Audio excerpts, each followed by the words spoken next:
காங்கிரஸ் கட்சி ஒரு ஆசிலேஷன் மோட்ல இருக்காங்க. கேட் ஆன் த வால் மாரியான ஒரு சிச்சுவேஷன். அது எந்த பக்கம் வேணும்னாலும் அந்த பூனை பாயும். இந்த பக்கமோ அல்லது அந்த பக்கமோ என்றெல்லாம் விமர்சனங்கள் வந்தபோது, நான் உங்களைப் போல பல ஊடகவியலாளர்களிடத்தில நேர்காணலில் பேசுகிற போது சொன்னேன், காங்கிரஸ் உறுதியாக திமுக கூட்டணியில் தான் அங்கம் வகிக்கப் போகிறது. அதற்கு தொடர்ச்சியாக காங்கிரஸோடு திமுக ஜனநாயக களத்தில் துணை நின்றிருக்கிறது என்கிற ஒரு செய்தியை தாண்டி, காங்கிரஸ் கட்சிக்கு முகமும் முகவரியும் தந்து இப்போதைக்கு காங்கிரஸை உயிரோடு வைத்திருக்கிறது திமுக என்கிற ஆக்ஸிஜன் தான். திமுக என்கிற ஆக்ஸிஜனை எடுத்துட்டீங்கன்னா காங்கிரஸ் சடலம் ஆயிடும். அதன் பிறகு பிரேத பரிசோதனைக்கு தான் அனுப்பணும். இதுதான் வருத்தமான உண்மை.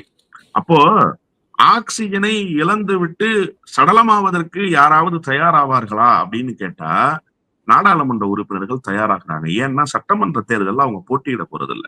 அண்ணன் செந்தில் பாலாஜி என்கிற ஒரு நபர் இல்லை என்று சொன்னால், ஜோதிமணி தேர்தலில் இருந்த இடம் தெரியாமல் போயிருப்பார். ஆப்போசிட்ல இன்னொருத்தர் இருக்கிறார்ல விஜயபாஸ்கர்னு, அவர் இந்த அம்மா இருக்கிற இடம் தெரியாம காலி பண்ணிருப்பாரு தேர்தல் களத்துல. அப்போ நீங்க யாரை நம்பி களத்தில் நின்றீர்கள்? யாரால் நீங்கள் வெற்றி வாகை சூடினீர்கள்? ஜோதிமணி அம்மையாருக்கு சொந்தமானது என்ன? ஒரு ஜோல்னா பை மட்டும்தான். பல டிபேட்டுகளுக்கு தொடக்க காலங்கள்ல நாங்க 2 பேரும் ஒன்னா போய் பங்கேற்போம். நான் ஒரு ஆட்டோல இறங்குவேன், அந்த அம்மா ஒரு ஆட்டோல இறங்குவாங்க. ஒரு ஜோல்னா பை மட்டுமே வைத்திருந்த உங்களை இன்றைக்கு நாடாளுமன்ற உறுப்பினராக 2வது முறையாக டெல்லிக்கு அனுப்பியது திமுக. நீங்க மறந்துடக்கூடாது. சீட்டு உங்களுக்கு கொடுத்துச்சு காங்கிரஸ். சான்ஸ காங்கிரஸ் கொடுத்துச்சுங்க. உங்களுக்கு வெற்றியை தேடி தந்து உங்களை நாடாளுமன்றத்துக்கு அனுப்பியது திமுக. இப்ப நான் அக்கா ஜோதிமணிட்ட ரொம்ப அன்பா கேட்டுக்கிறேன். இவ்வளவு கொந்தளிக்கிறீங்கல்ல, நீங்க கரூர்ல 2வது முறை நாடாளுமன்ற உறுப்பினர். கரூருக்கு உட்பட்ட ஏதாவது ஒரு தொகுதியில் ஒரு வார்டு கவுன்சிலரை திமுக இல்லாம நீங்க ஜெயிச்சிருவீங்களா? சட்டமன்றத்துக்குலாம் விட்டுருங்க. ஏதாவது ஒரு நகராட்சிக்குள்ள ஒரு வார்டு கவுன்சிலர் திமுக தயவு இல்லாம நீங்க ஜெயிக்க முடியுமா? அந்த சூழலை நீங்க கரூருக்குள்ள உருவாக்கிட்டீங்களா? உங்களுக்கு சீட்டு கொடுக்க கூடாதுன்னு சொன்னது காங்கிரஸ் கட்சியுடைய மாவட்ட நிர்வாகிகள். நீங்க இந்த கட்சிக்கு எந்த வகையிலும் பயன் தரதுல டெல்லியிலேயே உட்கார்ந்துக்கிறீங்கன்னு உங்க மீது குற்றச்சாட்டை வாசிச்சது காங்கிரஸ் கட்சியுடைய நிர்வாகிகள். இதை எல்லாத்தையும் ஓவர் லுக் பண்ணி உங்களை ஜெயிக்க வச்சு உங்களை நாடாளுமன்றத்துக்கு அனுப்பியது திமுக. எனவே இவங்களுக்கெல்லாம் என்ன கணக்குன்னு கேட்டீங்கன்னா, இவங்க தான் நாடாளுமன்ற உறுப்பினராக ஆல்ரெடி ஆயிட்டாங்க. இனிமே எப்ப தேர்தல் இவங்க 2 பேருக்கும்? 2029 தேர்தல். இப்ப என்ன காலகட்டம்? 2026 காலகட்டம். அதனால இப்ப முடிஞ்ச வரைக்கும் குட்டையை குழப்புறது. ஏன்னா நீங்க தான் தேர்தல் களத்துக்கு போறது இல்ல. தேர்தல் களத்துக்கு போக போறது யாரு? அண்ணன் செல்வ பெருந்தக போவாரு, நண்பர் எஸ் டி ராமச்சந்திரன் போவாரு, ஹசன் மௌலானா போவாரு. இப்ப இவங்களுக்கு தானே வயிற்றுவலி, இவங்களுக்கு தானே பிரச்சனை. இது என்னன்னு கேட்டீங்கன்னா, அந்த நண்டு மேல ஏறும்போது இன்னொரு நண்டு காலை பிடிச்சி இழுக்கும் இல்லையா? நான் ரொம்ப சோபஸ்டிகேட்டடா திமுக கூட்டணியில ரொம்ப நிதானமா போட்டியிட்டு அழகா லாவகமாக 100 விழுக்காடு வெற்றியை பெற்றுக்கிட்டு வந்துட்டேன். இப்ப எனக்கு எந்த தேவையும் இல்லை. அதனால நான் எது வேணுமோ பேசலாம்.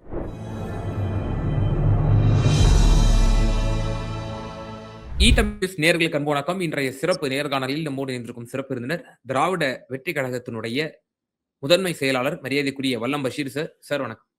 வணக்கம். காங்கிரஸ் கட்சியினுடைய இந்த 5 குழு அமைத்திருந்தார்கள். அந்த 5 குழுவினுடைய தலைவராக இருக்கக்கூடிய சோடங்கர் அவர்கள் சென்னைக்கு வருகை புரிந்திருக்கிறார். அவர் பிரத்யேகமாக ஒரு தனியார் தொலைக்காட்சிக்கு அவர் பேட்டி அளித்திருக்கிறார். அந்த பேட்டி என்பது மிகவும் முக்கியத்துவம் வாய்ந்ததாக இருக்கிறது. 125 தொகுதிகள் நாங்கள் வலுவா இருக்கக்கூடிய தொகுதிகள் கொண்ட அந்த பட்டியலை நாங்கள் முதலமைச்சர் அவர்களிடம் ஒப்படைத்திருக்கின்றோம். விரைவில் பேச்சுவார்த்தை முடிவுக்கு வர வேண்டும் என்கிற ஒரு கோரிக்கையும் நாங்கள் முன்வைத்திருக்கிறோம் என்ற ஒரு கருத்தை வைத்திருக்கிறார். தொடர்ந்து பார்க்கிறோம் காங்கிரஸ் கட்சியில என்ன மாதிரி நடந்து கொண்டிருக்கிறது, உட்கட்சியில் என்ன நடந்து கொண்டிருக்கிறது, ஜோதிமணி அம்மையார் பொதுவெளியில் என்ன பேசிக் கொண்டிருக்கிறார் என்பதெல்லாம் நீங்கள் முற்றிலுமாக உள்வாங்கி இருப்பீர்கள் என்று நம்புகிறேன். இப்போ இந்த சமயத்துல இப்படி ஒரு ஸ்டேட்மெண்ட் விடுறாரு, எப்படி பாக்குறீங்க? நான் துவக்கத்துல இருந்து இந்த காங்கிரஸ் கட்சி ஒரு ஆசிலேஷன் மோட்ல இருக்காங்க. கேட் ஆன் த வால் மாதிரியான ஒரு சிச்சுவேஷன். அது எந்த பக்கம் வேணும்னாலும் அந்த பூனை பாயும். இந்த பக்கமோ அல்லது அந்த பக்கமோ என்றெல்லாம் விமர்சனங்கள் வந்தபோது, நான் உங்களைப் போல பல ஊடகவியலாளர்களிடத்துல நேர்காணலில் பேசுகிற போது சொன்னேன், காங்கிரஸ் உறுதியாக திமுக கூட்டணியில் தான் அங்கம் வகிக்கப் போகிறது. அதற்கு தொடர்ச்சியாக காங்கிரஸோடு திமுக ஜனநாயக களத்தில் துணை நின்றிருக்கிறது என்கிற ஒரு செய்தியை தாண்டி, காங்கிரஸ் கட்சிக்கு முகமும் முகவரியும் தந்து இப்போதைக்கு காங்கிரஸை உயிரோடு வைத்திருக்கிறது திமுக என்கிற ஆக்ஸிஜன் தான். திமுக என்கிற ஆக்ஸிஜனை எடுத்துட்டீங்கன்னா காங்கிரஸ் சடலம் ஆயிடும். அதன் பிறகு பிரேத பரிசோதனைக்கு தான் அனுப்பணும். இதுதான் வருத்தமான உண்மை. அப்போ ஆக்ஸிஜனை இழந்து விட்டு சடலமாவதற்கு யாராவது தயாராவார்களா அப்படின்னு கேட்டா, நாடாளுமன்ற உறுப்பினர்கள் தயாராகிறாங்க. ஏன்னா சட்டமன்ற தேர்தலில் அவங்க போட்டியிட போறது இல்ல. 4 நாளைக்கு முன்னாடி ரொம்ப கொந்தளிச்சிட்டாரு அண்ணன் மாணிக்கம் தாகூர். என்ன காரணம் அப்படின்னு கேட்டா, எங்களுடைய உட்கட்சி விவகாரத்துல கூட்டணியின் பெயரால் நீங்க தலையிடாதீங்க. ஏங்க உங்க கட்சியை சார்ந்தவர்கள் பலர் விஜயோடு கூட்டணின்றாங்க. நீங்க இந்த வெற்றியை பெறுவதற்கு காரணமாக இருந்தது திமுக. நீங்கள் திமுகவை நம்பித்தான் களத்துல நிக்கிறீங்க. ஆனா இப்படி ஒரு பேச்சு வருகிற போது பல மாநிலங்களுக்கு பொறுப்பாளர் என்கிற நிலையிலிருந்து அண்ணன் மாணிக்கம் தாகூர், 3வது முறையாக நாடாளுமன்றத்துக்கு தேர்ந்தெடுக்கப்பட்டிருக்கிற அண்ணன் மாணிக்கம் தாகூர், காங்கிரஸ் கட்சியினுடைய முகமாக அறியப்படுகிற அண்ணன் மாணிக்கம் தாகூர் என்ன சொல்லியிருக்கணும்? இல்லங்க திமுக கூட்டணியில் நாங்கள் உறுதியாக இருக்கிறோம். எங்க அகில இந்திய தலைமை என்ன அறிவிக்கிறதோ அந்த முடிவுக்கு ஏற்ப நாங்கள் செயல்படுவோம். விஜயோடு பேச்சு நடத்தல. இப்படி ஒரு பேச்சு புரளியாக கிளப்பி விடப்பட்டிருக்கிறதுன்னு சொல்லியிருக்கணுமா இல்லையா? அறத்தின் பக்கம் நின்று. ஆனா அவர் அப்பெல்லாம் பேசாம, காங்கிரஸ் கட்சியில் இப்படி ஒரு கருத்து இருக்கு. இது திமுக கூட்டணிக்கு ஆரோக்கியமானது இல்லைன்னு அண்ணன் திருமாவளவன் போன்றவர்கள் கருத்து தெரிவித்ததற்கு பிறகு, அவர்களை கண்டிக்கிறார் என்று சொன்னா, அவருடைய சொந்த மாமனார் மேலூர் தொகுதியில தோல்வியை தழுவினார் சட்டமன்ற தேர்தல்ல. ம். அப்ப நீங்க காங்கிரஸ வலிமையா வச்சுக்கிட்டு இந்த வேலையெல்லாம் செய்யணும். விருதுநகர்ல நீங்க 3வது முறை நாடாளுமன்ற உறுப்பினர். விருதுநகருக்கு உட்பட்ட ஏதாவது ஒரு சட்டமன்ற தொகுதியில திமுக தயவு இல்லாம ஒரு சட்டமன்ற உறுப்பினர் உங்களால பெற முடியுமா? கட்சியை வளர்த்துட்டீங்களா? அந்த நிலைக்கு காங்கிரஸ உருவாக்கிட்டீங்களா? இப்ப இந்த பக்கம் வந்துருவோம். அண்ணன் செந்தில் பாலாஜி என்கிற ஒரு நபர் இல்லை என்று சொன்னால், ஜோதிமணி தேர்தலில் இருந்த இடம் தெரியாமல் போயிருப்பார். ஆப்போசிட்ல இன்னொருத்தர் இருக்கிறார்ல விஜயபாஸ்கர்னு. அவர் இந்த அம்மா இருக்கிற இடம் தெரியாம காலி பண்ணிருப்பாரு தேர்தல் களத்துல. அப்போ நீங்க யாரை நம்பி களத்தில் நின்றீர்கள்? யாரால் நீங்கள் வெற்றி வாகை சூடினீர்கள்? ஜோதிமணி அம்மையாருக்கு சொந்தமானது என்ன? ஒரு ஜோல்னா பை மட்டும்தான். பல டிபேட்டுகளுக்கு தொடக்க காலங்கள்ல நாங்க 2 பேரும் ஒன்னா போய் பங்கேற்போம். நான் ஒரு ஆட்டோல வந்து இறங்குவேன், அந்த அம்மா ஒரு ஆட்டோல வந்து இறங்குவாங்க.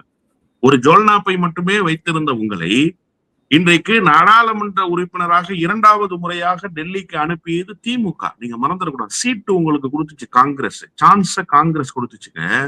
உங்களுக்கு வெற்றியை தேடி தந்து உங்களை நாடாளுமன்றத்துக்கு அனுப்பியது திமுக. இப்ப நான் வந்து அக்கா ஜோதிமணிட்ட ரொம்ப அன்பா கேட்டுக்கிறேன். இவ்வளவு கொந்தளிக்கிறீங்கல்ல. நீங்க கரூர்ல 2வது முறை நாடாளுமன்ற உறுப்பினர். கரூருக்கு உட்பட்ட ஏதாவது ஒரு தொகுதியில் ஒரு வார்டு கவுன்சிலரை திமுக இல்லாம நீங்க ஜெயிச்சிருவீங்களா? சட்டமன்றத்துக்கு எல்லாம் விட்டுருங்க. ஏதாவது ஒரு நகராட்சிக்குள்ள ஒரு வார்டு கவுன்சிலர் திமுக தயவு இல்லாம நீங்க ஜெயிக்க முடியுமா?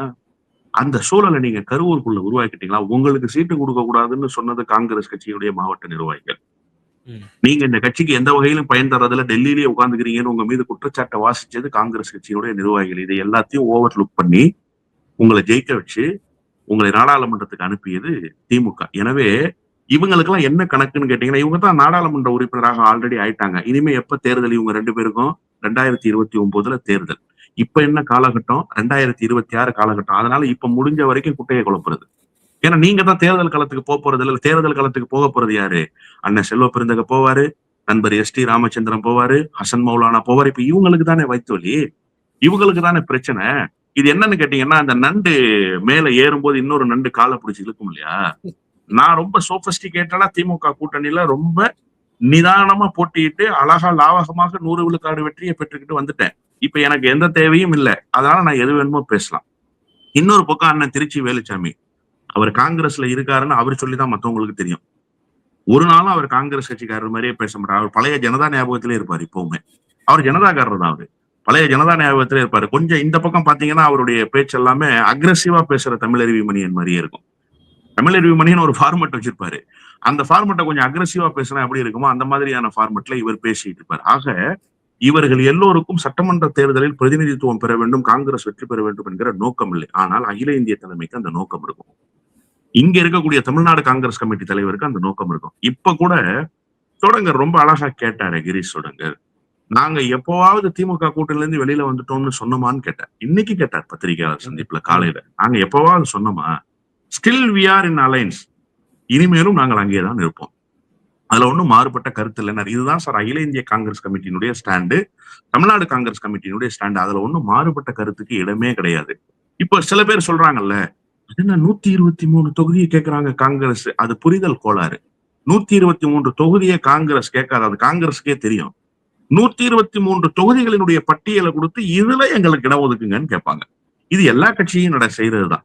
இப்ப பாஜக சொல்லலையா, எங்களுக்கு இத்தனை தொகுதிகள்ல பலம் இருக்கு, நாங்க தனித்து போட்டியிட்டால் கூட 15% வாக்குகளை 150 தொகுதியில வாங்குவோம்னு ஒரு 2 மாசத்துக்கு முன்னாடி அந்த நயினார் நாகேந்திரன் ஒரு ஊழியர் கூட்டத்துல பேசினாரு. அப்ப 150 தொகுதியில நாங்க வெற்றி பெற்றுவோம்ன்றது அல்ல. இந்த 123 எங்களுக்கு ஃபேவரா இருக்கு. இதுல நீங்க பார்த்து எத்தனை தொகுதி கொடுக்கணுமோ அதை வந்து கூட்டணியினுடைய அடிப்படையில எந்தெந்த கட்சிகளுக்கு எவ்வளவு ஒதுக்கணுங்கிறத நீங்க முடிவு செய்யுங்கிற பட்டியலை கொடுத்திருக்காங்க. எனவே காங்கிரஸ் கட்சிக்குள் குழப்பம் இல்லை. காங்கிரஸ் கட்சியில் இருப்பவர்களுக்கு வேண்டுமானால் குழப்பம் இருக்கிறது. அவர்கள் எல்லோரும் நாடாளுமன்ற உறுப்பினராக இருக்கிறார்கள். அதற்கான கணக்கை தான் நான் இப்ப சொன்னேன். அண்ணன் மாணிக்கம் தாகூரில் இருந்து நேற்று கூட ஒரு நிர்வாகி சொத்துக்களை பாதுகாப்பு பராமரிப்பு சம்பந்தமான நிர்வாகி என்று நினைக்கிறேன். அவர் ஒரு கருத்தை சொல்லி கட்சியிலிருந்து விலகுகிறார். இந்த மாதிரி மாநில தலைவர் செல்வ பிறந்தை அவர்கள் தன்னுடைய தொண்டர்களையே அவமதிக்கும் விதத்தில் அவருடைய கருத்துக்கள் வந்து அமைகிறது. தற்கூரி என்றெல்லாம் கூறியிருக்கிறார். அதே போல விஜய்க்கு வந்து ஒரு மிகப்பெரிய ஒரு அலை இருக்கிறது, ஒரு மிகப்பெரிய வேவ் இருக்கு அப்படின்ற மாதிரி ஒரு கருத்தை சொல்லி இப்போ அவர் வந்து விலகிட்டார் கட்சியை விட்டு. கருத்து கணிப்புக்கெல்லாம் கூட பாருங்களேன், எப்படி விஜய் வந்து எடப்பாடி எல்லாம் மிஞ்சி அவர் வந்து டாப்ல இருக்கிறாரு. பல கருத்து கணிப்புலாம் கூட வெளியே வந்துகிட்டு இருக்கு. இப்ப இதெல்லாம் காங்கிரஸ் கருத்துல வைக்கலாம்ல. விஜய் ஒரு ஃபேக்டர், மிகப்பெரிய ஒரு ஃபேக்டர். அவரை வந்து நம்ம மிஸ் பண்ணிடக் கூடாது. இப்ப டிஎம்கே நம்ம எவ்வளவு தூரம் மிஞ்சி போனா கழுதை தெரிஞ்சு கட்டரம்பா போய் நம்ம 63 வாங்கின காலம் எங்க, இப்ப 25, இப்ப அடுத்து 10, 15, 20 தெரியல. அப்போ டிவிகேக்கு போனோம்னா நம்ம இன்னும் நல்ல வளரலாம்ல அப்படின்னு நினைக்கலாம்ல. அதாவது முதல்ல நீங்க ஒரு கேள்விய கேட்டீங்க. அத என்ன அப்படின்னு சொன்னா, காங்கிரஸ் கட்சியினுடைய சொத்தை பாதுகாக்கக்கூடிய குழுவில் இடம் வகித்தவர் இப்ப வந்து ஒரு விமர்சனத்தை வச்சுட்டு போறாரு அப்படின்னு. காங்கிரஸ்ல என்ன கோஷ்டிகளுக்கு பஞ்சமா? சட்டை கிளிப்புகள் என்ன புதிதா? காலங்காலமாக நடப்பது தானே. சத்தியமூர்த்தி பவன் வந்து ஒரு கராத்தே இன்ஸ்டிடியூட் மாதிரி. அங்க தினந்தோறும் கராத்தே குஸ்தி நடந்துகிட்டே இருக்கும். இப்ப கொஞ்சம் குறைஞ்சிருச்சு. ஆனா EVKS இளங்கோவன் மாதிரியான ஆட்கள்லாம் இருக்கும்போது தினந்தோறும் காலையும் மாலையும் காலகட்டத்திலும் உண்டு. ஆமா, காலையும் மாலையும் அடிதடி தகராறுகள், ரத்த கலரிகள் எல்லாம் ஏற்பட்டு போன காட்சிகள் எல்லாம் உண்டு. எனவே அது காங்கிரஸ் கட்சிக்கு புதுசல்ல. எப்பவுமே மாநில தலைவராக ஒருத்தர் வருவாரு. வந்த உடனே அவருக்கு எதிராக ஒரு 4 டீம் ஃபார்ம் ஆவாங்க. அது அண்ணன் தங்கபாலு தலைமையில ஒரு டீம். நான் உதாரணத்துக்கு சொல்றேன். ஐயா நம்ம இவர் கிருஷ்ணசாமி தலைவரா இருக்கும்போது, நம்ம அன்புமணியினுடைய மாமனார் தலைவரா இருக்கும்போது, தங்கபாலு அண்ணன் தலைமையில ஒரு டீம், EVKS இளங்கோவன் தலைமையில ஒரு டீம், GK வாசன் ஆதரவு கோஷ்டி ஞான தேசிகன் தலைமையில ஒரு டீம். இப்படி இவருக்கு எதிராக ஒரு டீம் எப்பவுமே வேலை செய்வாங்க. அது எப்பவுமே இருந்துகிட்டே இருக்கும். சைமல்டேனியஸா அது பாட்டுல இயங்கிக்கிட்டே இருக்கும். செயல் தலைவர்கள்னு சொல்லி இயங்கிக்கிட்டே இருப்பாங்க. அதனால இது ஒண்ணும் காங்கிரஸ் கட்சிக்கு புதிதல்ல. எப்பவும் வழக்கமாக நடக்கிறது தான். என்ன ஒண்ணு, பாஜக அதிமுக கிட்ட இருக்கிறதுனால அதிமுக கூட்டணிக்கு போகணும்னு யாரும் பேசுறது இல்ல. குறைஞ்சபட்சம் அந்த புரிதலோட இருக்காங்களேன்னு நான் ரொம்ப சந்தோஷப்படுறேன். இல்ல பாஜகவும் அதிமுகவும் இருந்தா வலிமையா இருக்கும், நம்ம போனா 50 சீட்டு வாங்கலாம்னு யாராவது காங்கிரஸ் கட்சிக்காரங்க பேசிடக்கூடாது. அது வந்து அடிப்படைக்கு ஆபத்தா அமைஞ்சு போயிடும். இப்ப நீங்க ஒரு கேள்வியை கேட்டீங்க. நம்ம வந்து கொஞ்சம் கொஞ்சமாக குறைந்து கொண்டே வருகிறோம். இப்ப தாவேகாவுக்கு போனா நமக்கு கூடுதலான இடங்கள் கிடைக்காதா? அதை ஏன் நாம் முயற்சித்து பார்க்க கூடாது? எல்லா அரசியல் கட்சிகளுக்கும் கூடுதல் எண்ணிக்கையை பெற வேண்டும் என்பது ஒரு பெரிய நோக்கம் தான். அதற்காகத்தான் அரசியல் கட்சி நடத்துறோம். ஒண்ணு செஞ்சிலுவை சங்கம் அல்ல, NGO அமைப்பு அல்ல, சர்வீஸ் பண்ணிட்டு வீட்டுக்கு போறதுக்கு. அதுக்கு நிறைய அமைப்புகள் இருக்காங்க. அரிமா சங்கங்கள், சுழற்சங்கங்கள் போல நிறைய அமைப்புகள் இருக்காங்க. நீங்க கூடுதல் இடங்கள் பெறுவது எவ்வளவு முக்கியமோ அதை விட முக்கியம் அதிக இடங்களில் வெற்றி பெறுவது. அண்ணன் திரும்ப அண்மையில ஒரு பொதுக்கூட்டத்துல பேசும்போது சொன்னாரு, கிராமப்புறத்துல கொண்டு போய் எனக்கு 2-3 ஏக்கர் இடம் தரேன்றாங்க, அதை வாங்கிக்கலாமே, பெரிய இடமா இருக்கேன்னு நம்ம தோழர்கள் கூட ஆசைப்படுறாங்க. நான் சென்னையில 2 கிரவுண்ட் இடம் வச்சிருக்கேன், அது போதுமானதுன்னாரு. அதனுடைய அர்த்தம் என்னன்னா, இங்க 2 கிரவுண்ட் 4 கோடி ரூபாய், அங்க 2 ஏக்கர் 40 லட்சம் ரூபாய் தான். எது பெருசு? 4 கோடியா 40 லட்சமா? அப்போ நீங்க இங்க 6 தொகுதிகளை பெற்றால் 5 சட்டமன்ற உறுப்பினர்களை பெற்றதாக பொருள். இப்ப கூட நீங்க ஒரு கருத்து கணிப்பு குறித்து பேசுனீங்கல்ல, அந்த கருத்து கணிப்புல மேனிபுலேஷனை எடப்பாடி பழனிசாமிக்கு தான் செய்ய முடிஞ்சிச்சே தவிர MK ஸ்டாலினுக்கு செய்ய முடியலன்றதுதான் யதார்த்தமான உண்மை. அப்ப நீங்க பொய்யை கட்டமைத்தால் கூட முதலமைச்சரை பின்னுக்கு தள்ள முடியாத இடத்தில் யார் நிற்கிறாரு? திராவிட முன்னேற்ற கழகத்தினுடைய தலைவர் நிற்கிறாரு. இந்த கருத்து கணிப்பு முழுக்க முழுக்க முழுக்க பாரதிய ஜனதா கட்சியினுடைய பின்புலத்தில் இருந்து எடுக்கப்பட்டிருக்கிற கருத்து கணிப்பு. அதுக்கு நிறைய தரவுகளை கொடுக்க முடியும். ஒண்ணு வேணாம், அதிமுகவை ஒழித்து கட்டிவிட்டு எடப்பாடி பழனிசாமி களத்திலேயே இல்லை என்கிற செய்தியை மக்களுக்கு தெரிவிக்க வேண்டும் என்கிற முனைப்போடு செயல்படுவது இன்றைக்கு யாருன்னு கேட்டீங்கன்னா பாஜக தான். அதனாலதான் அவங்க ரேஸ்ல இப்படி பிக்ஸ் பண்றாங்க. நீங்க ஒரே ஒரு செய்தி, அண்மையில பீகாரினுடைய தேர்தல் நடந்தது. பீகார் தேர்தல்ல என்ன சொன்னாங்க? நிதிஷ்குமார் 3வது இடத்துக்கு வர்றாரு முதலமைச்சர் ரேஸ்ல, 2வது இடத்துக்கு யார் வர்றாரு? பிரசாந்த் கிஷோர் வர்றாருன்னு ஒரு கருத்து கணிப்பு நடத்தினாங்களா? ஆனா உண்மையிலே நடந்தது என்ன என்பதை களத்துல பார்த்தோம். அப்போ இங்க வந்து களத்துல அதிமுக விசஸ் திமுக தான். 2 தான் களத்துல நிற்கக்கூடிய கட்சி, 2 தான் parallel force. அதுல அதிமுக இன்றைக்கு கொஞ்சம் வலுவிழந்து போயிருக்கிறாங்களே தவிர களத்திலிருந்து அப்புறப்படுத்துகிற நிலையில் அதிமுக இல்ல. அப்போ ஒரு சினாரியோவை செட் பண்றாங்க. இந்த சினாரியோவை காங்கிரஸ் நம்புதா? அந்த அளவுக்கு மூளை இல்லாதவர்கள் காங்கிரஸ் கட்சியில இருக்கார்கள். 2வது இடத்துக்கு விஜயை உந்தி தள்ளி பாஜக கொண்டு வந்து நிறுத்தி இருக்கிறார்கள். ஒரு ஊர்தி பெரிதாக்கப்பட்ட பிம்பம் என்கிற புரிதல் கூடவா இல்ல காங்கிரஸ் கட்சியில இருக்கிறவர்களுக்கு? அப்படி ஒரு மனநிலையில் காங்கிரஸ் கட்சியில் இருப்பவர்கள் இருப்பார்களே ஆனால் நீங்க என்ன செய்யணும்னா ஊடகத்துல உட்கார்ந்து பேசக்கூடாது. திமுகவை விமர்சனம் பண்ணி பேசுறதுல எந்த பிரயோஜனமும் கிடையாது. உங்க அகில இந்திய தலைமையிட்ட போய் உங்க கோரிக்கையை நீங்க வைக்கணும். அங்க ராகுல் காந்தி என்ன தப்பு பண்ணுவாரு தெரியுமா? பச்சையாக சொல்ல வேண்டும் என்று சொன்னால் காரி முகத்தில் உமிழ்ந்து அனுப்பி வைப்பாரு. போங்கடா போக்கத்த பசங்களா, உங்களோட கதை என்னன்னு எங்களுக்கு தெரியாதான்னு. ஏன்னா ராகுல் மிகுந்த வருத்தத்தோடு இருப்பதற்கு காரணமே இந்த பாஜக மென்டாலிட்டியில் இருக்கிற ஆட்கள் தான். பாஜக இதைத்தான் விரும்புது. இந்த அஜெண்டாவை தான் செயல்படுத்தணுங்கிறதுக்காக பல குழப்பங்களை உருவாக்குது. அவர் சொன்னாரே தன்னுடைய பதவியை ராஜினாமா செய்து விட்டு போகும்போது காங்கிரஸ் கட்சிக்குள் பாஜக ஊடுருவி விட்டதுன்னு சொன்னார். அந்த ஊடுருவலை என்னால் தடுத்து நிறுத்த முடியவில்லைன்னு சொன்னாரு. அகில இந்திய காங்கிரஸ் கமிட்டிக்கு தலைவராக வந்த ஒருவர் பாஜக என்னுடைய கட்சியில் ஊடுருவி விட்டு போய்விட்டது என்று சொன்னாரே, இவர்களுக்கு இந்த யோகிய சிகாமணிகளுக்கு வெட்கம், மானம், சூடு, சொரணை என்று ஏதாவது ஒன்று இருக்குமே ஆனால் கொள்கை வழியில் காங்கிரஸை கட்டமைப்பதற்கு ஒரு துரும்பையாவது கிள்ளி போட்டிருக்க வேண்டுமா இல்லையா? அப்போது பேசி இருக்க வேண்டுமா இல்லையா? அன்னைக்கு யாராவது தமிழ்நாடு காங்கிரஸ் தரப்பிலிருந்து பேசினாங்களா? யாராவது வருத்தத்தை சொன்னாங்களா? நம்முடைய ராகுல் காந்தி இவ்வளவு பெரிய வருத்தத்தை வெளிப்படுத்துகிறார்களே, காங்கிரஸில் இருக்கிற அயோக்கியர்களை வெளியேறுங்கள் என்று ஒரு அறைகூலையாவது விடுத்தார்களா? இல்ல.